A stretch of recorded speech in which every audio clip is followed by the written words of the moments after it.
Give me an underrated rapper from flyover state, from a flyover state to listen to. I feel like they get no love. Uh, Well, do they even in have Midwest? anyone? I guess he's talking about like Kansas City and stuff. Yeah, Midwest. He's talking Yeah. Midwest. Also, there's got to be someone from Europe. They got hoods like Brixton, where somebody has to have a story to tell. You know, I don't want to give too How he much know? game Hold on, out hold on. here. 007 know about Brixton. Okay, so Brixton is like the urban side of if I'm not mistaken, and I know because I was there. Lower East Side, outside of London, about 20 minutes. That's where most of the black people reside. It's where a lot of when I was there, Mike's where a lot of the raves Yeah. go on at back in the day. You remember the glow sticks with the raves and all that? I was out Mm-hmm. there when all that was going on. That was where you went for all that. That's where all the black girls were. That's why I went there. Well, Tech Nine and Freddie Gibbs would be my answer, but this is what I do want to say, man. And we out here now. People rock with our show. We really appreciate all our subscribers. Subscribe to the According to Hip Hop YouTube channel, and click the bell icon. Know when we're going live. But what I've always wanted to do, Coop, I always wanted to do like this concept hip hop show where it's like you document rappers that are coming from cities that you didn't even know rappers came from, like that. Right. You know what I'm saying? Because we live in the internet era now. We're getting people coming from everywhere, but we still can't sit here and pinpoint like, okay, who's the best MC in Oklahoma City? I know they rhyming over there. Do you know who the best MC in Phoenix is right now? I don't know. You want to know what's crazy? Is that Game actually, when he did Black Wall Street, he actually, the first artist he signed actually came out of Arizona. And Okay. I heard some of his stuff. And so, like, there be talent in different places. Game had actually signed the artist out of Arizona. Mike, I got offered a six-figure album deal one time, and it was from an independent label based out of Arizona. So there's, like, talent running around everywhere. Like, they found me in Arizona and reached out to me and then started politicking with me about a deal. And this is 15 years ago. So, there's talent everywhere. Even 15 years ago, there was talent there. So, Like who's you the know, best MC in Portland? Like, you know what I'm saying? no, Like no, no, or no. You're right. or Like, Indianapolis. Like just kind of going in those cities and oh, well, I mean, when you seeing talk what the hip hop Indianapolis, scene is like. well, I mean, I hate to say it like this. You typically find your best MCs in your blackest areas. In like Gibbs is from Gary. Yeah. You been to Gary before, Mike? I've never been to Gary. You don't want to go. Feel me? Go see Michael Jackson's house and dip.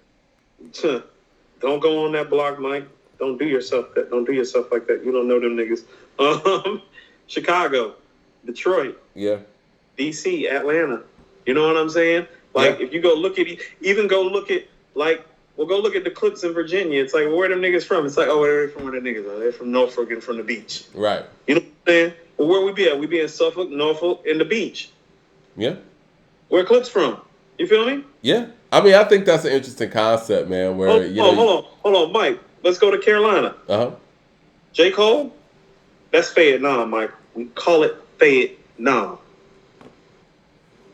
That's like Vietnam got the biggest gang activity in North Carolina last time I checked. You know what I'm saying? When I was a scrap, they was the ones that had the gang culture popping the most. We call it Vietnam, and not because the army base is there. You know what I'm saying? Topping says, Vietnam Coop, you to do with turned the down army. Topping says, Coop, you turned down a 6-figure deal. Yeah, I did. They offered me $150,000. Why'd you turn it down? You didn't like the terms and Truthfully, there was a couple things. I was making the type of money at the time. It's like, oh, so you niggas are gonna pay my taxes for me because I'm already making about that. Second, I actually sent that to an attorney of mine who was a dear family friend in DC, who literally sent me an email back that said, I've seen you work too hard to put yourself in the position for you to sign on the dotted line for something like this. right. That's all I needed to hear. I had an attorney tell me that, who I happen to know. Like I literally slid that paperwork over to them, and they were like, "Yeah, be like, you making what? You doing what out here?" And they're like, "Nigga, like I Did love they you. You did gonna they okay?" allow you to counter or just Huh?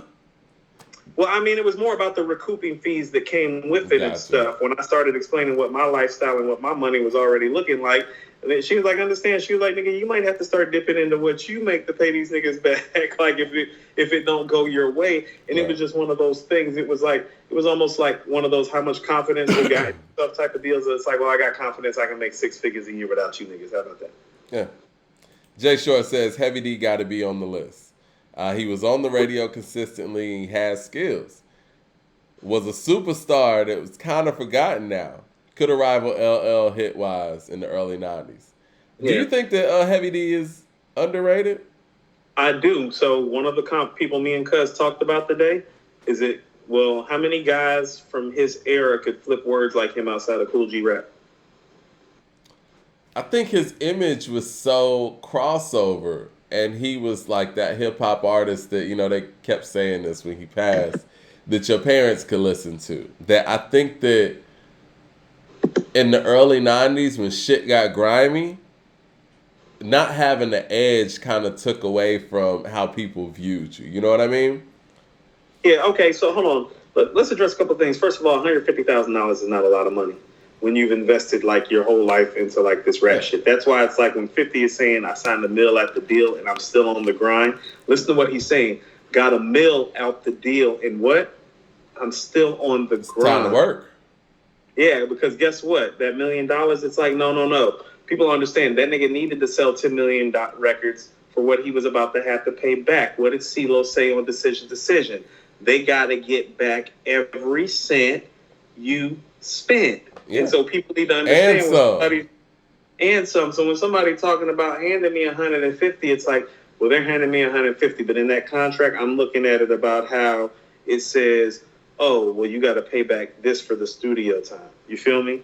Like no. In the contract. I don't know if everybody understands this. Right. Everything most of y'all, I mean, not to be funny, but most of y'all have never had a real contract like in front of you to know what I'm talking about. They have to send it to an attorney to understand that like really 150 G's ain't a lot of money in this rap shit when they sliding you that. Like this game is designed to take advantage of you. So it's like I'm very clear also what Master P said. Well, if they offering me this, what am I really worth? And so when I realized I got to the point, because that was the second 6-figure deal that it came along.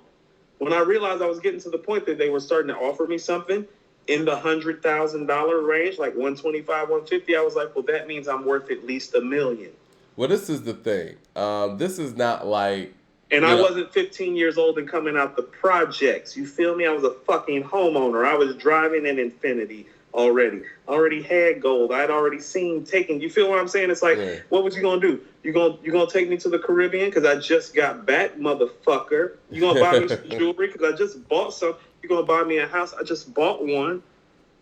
This is the thing. I think people look at it. Who might not know? We're all fans of entertainment and entertainers. This isn't like, you go play ball or whatever and you get a check and you go out there and play ball and everything you get is yours, right?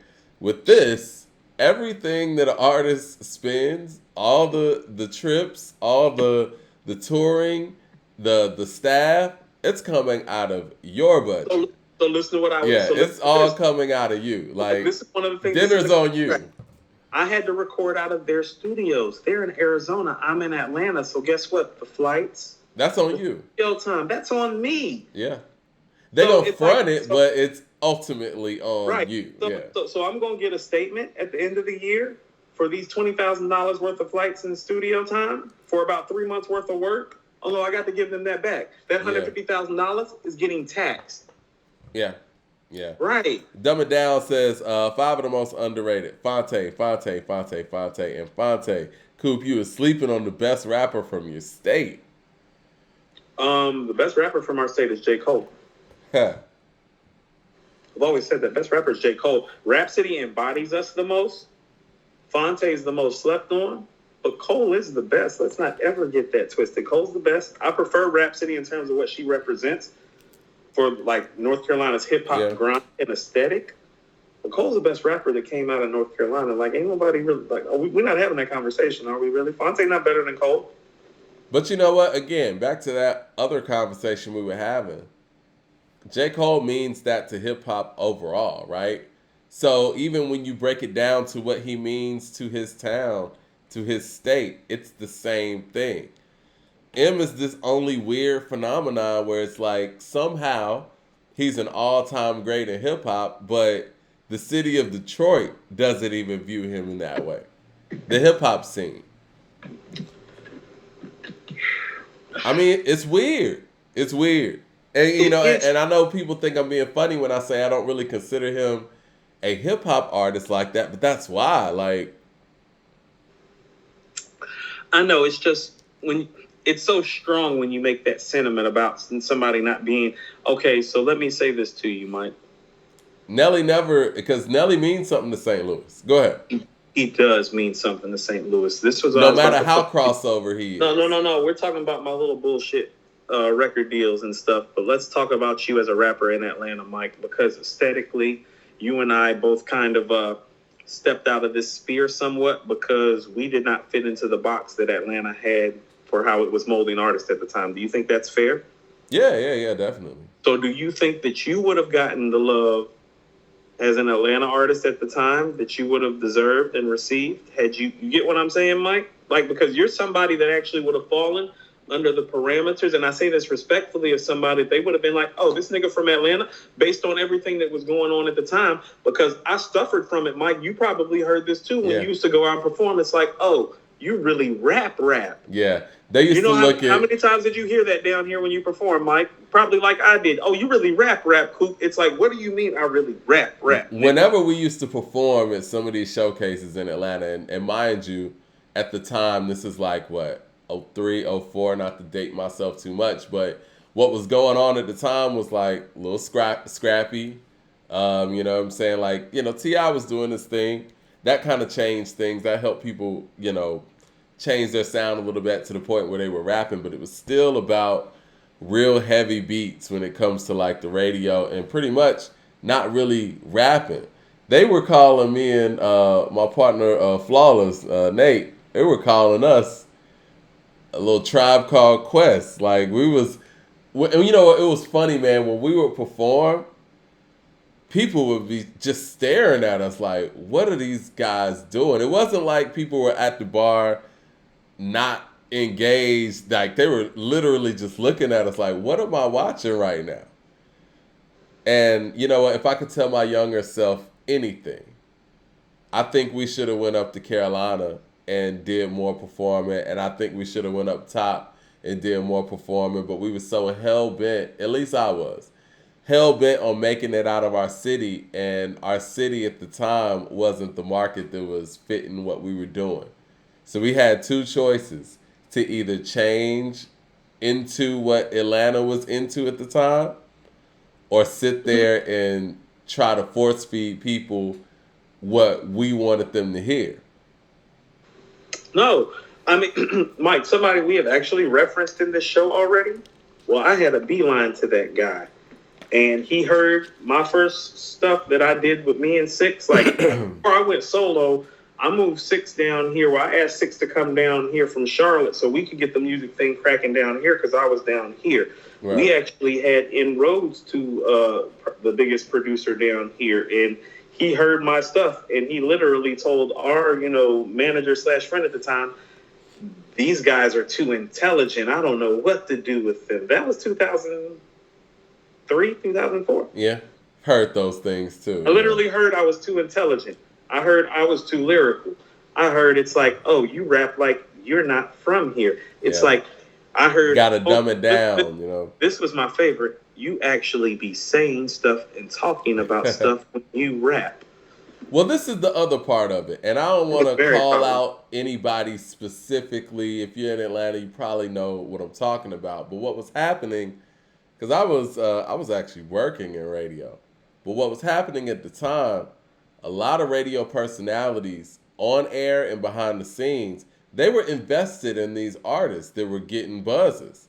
And so when me and my partner were coming around and the music we were making was so contrast to that, we weren't good for their artists. You know what I'm saying? Coming along, and if we were to be successful, it wouldn't be good for the stuff that they were pushing. No, Mike, it's not.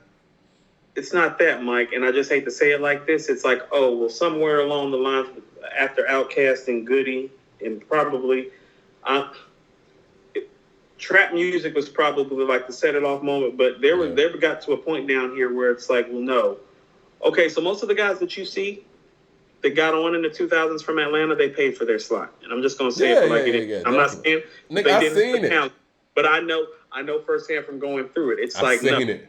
I can take you to the people, and I can tell you exactly what they asked me to pay them to play my record, and I declined. I can tell you too. I know who I had to pay 10 G's to. I know which DJs I had to pay a G to at which strip clubs. I know which dancers I had to bring my boys to come see and have them take care of her all night and then slide her some money back on the way out the door. Like, I know exactly how every last one of these games goes. That was how the game went. When a lot of these guys are blowing up, it's like, well, I know how they're blowing up. And I hate to say it, and this is where Atlanta became unfortunate. It's like, well, damn. And I hate to say it like this, Mike. It's like, well, I got a whole case in charge pending right now. I can't go fucking move no fucking work and go do what they can do and pay you. So I guess I'm just going to have to wrap my ass off because that was my situation. It's like for what I was doing, I got caught up and then I couldn't do shit. And then I wasn't trying to pay them types of fees because that type of money wasn't coming in because I had a whole fucking case pending because the fucking Fulton County really came and put a fucking tap on my fucking bar. You know what I'm saying? So, like, that shit be real down here about motherfuckers paying for their slots and having to fucking sell fucking dope to fucking do it. That shit real. Well, I think that the thing, too, is, and this is why I'm not sad in the fact that radio is dead. They had the power to actually control what people heard. They abused it. They abused the artists, and they didn't go out there and make their decisions based on their judgment in music. They made their decisions based on who was paying them what. And you know what? Now that shit is dry. And ain't nobody paying these people who were in control that type of money to play records anymore. Unfortunately, they abused that moment. And they had many moments where they could have actually put on something special. And all that money's gone. So this is what I mean. So I knew an investment banker, okay? He lived next to somebody who, of the female nighttime variety, at her time was probably the biggest attraction in the city, if not one of the top 5, okay? And put me in contact with her about the music business side of things. Mm-hmm. I had a song on my first album. It's on iTunes. It's called Canopy, American Beauty, The Untold Story on iTunes by Coop. You can go look it up. It's called Canopy. I literally made that song to play the game in the strip clubs down here. I can remember recording the song. My daughter had just been born, and she was asleep in my cousin's room while we were recording in the studio in the next room. I literally, went and sat down and had a meeting with her with my crew about what I needed to do to get paid in the strip club. And she literally, off the strength of my investment banker friend, told me how the game worked now in Atlanta because I had been in Cali. I had just moved back. I was finishing the album here in Atlanta. But she literally broke down to me the pay-for-play schedule in which DJs you had to pay and how she was like, no. She was like, you got to give me this. She was like, first of all, you giving me this for showing up, Coop. You know what I'm saying? Second of all, she was like, when you come through, she was like, well, I need you to give me and my girl this and this, right? She was like, and you got to give this DJ this. And she was like, and if you want, I'm going to take you around here. And then on Wednesday, and she, it was like a whole fucking kit, Mike. And I'm thinking and this is me. And I'm like, Mike, I started doing shit that I didn't even want to do about even playing that game. You feel me? This is me coming home, having a kid, just being born. And I'm like, oh shit. I'm like, I need 20 G's to make 100 G's in this game. You feel me? It ain't fun no more, right? Right now, it's like, because after I get done paying all of y'all, I'm like, oh shit. It's like, and I got to pay my bills. It's like, I'm going to need 20 G's this month. Where am I going to get 20 G's from? Exactly. Man that says Heavy D said got joints and he's lyrical. Hold on 1 second. Heavy D got joints and he's lyrical. On his Blue Funk, he got way more grimy. Found the Sun acts to Uptown, 90s Monifa, Soul for Real, etc. Legend. Yeah, Heavy D is a legend. Heavy D's done a lot in this game. Yeah, Heavy. LP says Fonte way better than Cole. Better writer, album, subject matter, wordplay. Cole got a better flow and punches. Even then, Fonte got better lines. None of those things are true, Mike. None of those things are true. Tommy Like that not one. says Like I'm thinking Cooper. everything you said. I was like, man, like not one thing you said is true. Tommy that says Cooper self-made hustler. Hoes love Jeezy. Hoes love his love of Jeezy. Makes sense now. Agree with Mike. M been He was marketed as a so pop Mike. star, So but so he has technical rap skills. Go so ahead. he's one. He was one of the guys down here Mm-hmm. when I was making my rounds, where it was like, well, I'm like, well, I don't got Jeezy money, nigga. You know, I Well, don't got yeah. Jeezy. I mean, at that point, yeah, it was very tough to compete. Right. Like, so I'm saying, it's like, oh no, I was out rapping these dudes, but could I throw the money around like these dudes do to compete to get myself? Like, people used to call me, it's like, oh, I heard you in college radio at UGA. I'd be like, bitch, get me on Hot 97. Nah, that Fuck that college radio shit. listen, man. I was working there. You know what I'm saying? I was You were working there, at Mike. Radio Yeah, One. this game go. The price tags are real, but again, they all want to deny it, and that's fine. I get it. That. But let's I know a just be certain honest. DJ that won't do a drop unless you slide him 10 racks, Mike. You know who I'm talking about. I remember this. You I gonna do a remember drop my if I give you first. 10 racks? It's like, is that all? Would you like a kidney? Maybe a spleen. Maybe some more of my daughter's tuition. I remember when I was interning, right? And I was in the actual, you know what I'm saying, radio joint answering the phone for the DJ. I won't say what DJ it was, but they give you a sheet, right? And they give you a list of songs. And they're like, look, you answering the request line. And if people request this song, you check it off or, you know, just basically tally it up. Any song outside of that is not considered. So you're not going to randomly call, because I've done this back in the day when I was a kid. I would call the radio station and request the Brat and Biggie's B-side. And they be like, okay, cool. Never hear that shit. Because it's no point to even hear it. They're just not. giving you a list of songs that they're going to play anyway, and you have to request through those. Let me tell you what happened to me and my boy Tremaine on West Boulevard in Boulevard Homes one day. Same year, 1995, year of the show soundtrack, right? People have to understand, in 1995, the West Coast is still selling more records than all your favorite rapping ass rappers, okay? Yeah. We asked them to play Bones' Everyday Thing. We actually got on the line. We were like, play Everyday Thing. We all wanted to hear that record. Do you know these fools play On Them Things by Mac 10 instead? Because On Them Things was on that sheet. Yeah. Everyday Thing was not on that sheet, Mike. And that's how that game got played. It's like, what do you say, Everyday Thing by Bone? No, we don't got that, but play On Them Things by Mac 10 for life selling records, fool. Ethan Hill says, where's the love for Nick Grant as an MC? His mic performance is on the Holy Ghost is crazy. Also, Grip is dope. I like Grip and I like Nick Grant. Nick Grant's dope. Yeah. Yeah. He is. I mean, I remember going up the elevator, man, at the radio station, and people would come up with bags of money. Like bags of money. I could tell. And then at that point, I we knew were there, that, Mike, okay. Like, we've seen so much stuff happen in the Atlanta rap industry. People are like, when people be like, oh, y'all are just mad because y'all didn't make it. It's like, oh, no. I know exactly what I would have had to do to make it. And that's why I was like, how about you kiss my motherfucking ass and I'm going to keep my man. How about that? You know, I was so young, naive, and I thought that, I know this sounds wild to people. It sounds wild to me now. I thought we were going to make it off talent.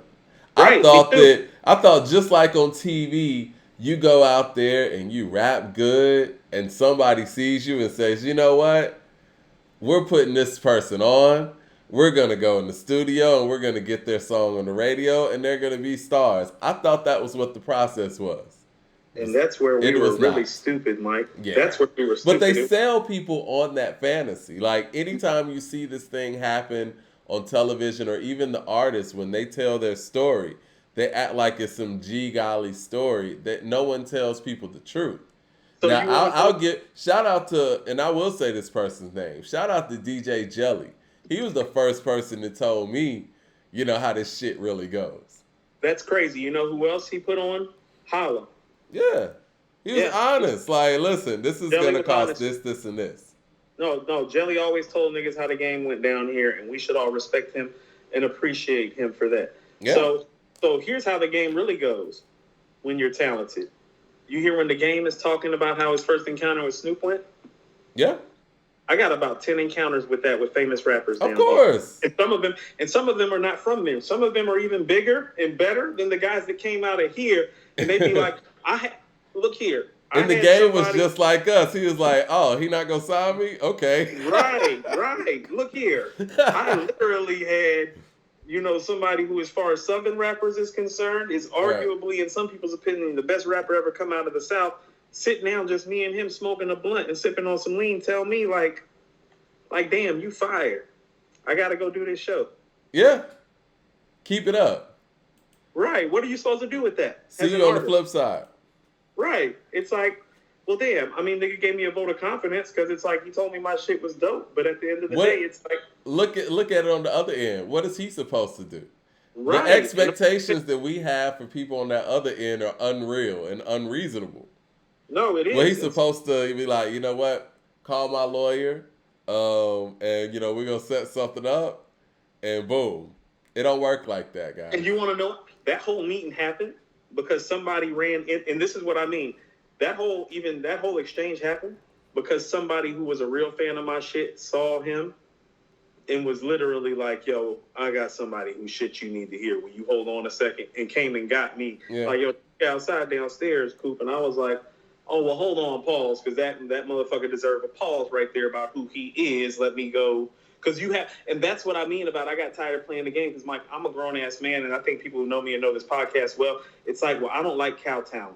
You know what I'm saying? Yeah. In the game, to get in the game, I'm sorry, it's like, man, like, you just be on your fucking knees a lot. And it's like, a nigga just didn't like being, like, even that whole encounter, that was one of those things that stirred me away. You're at the mercy of someone else's opinion.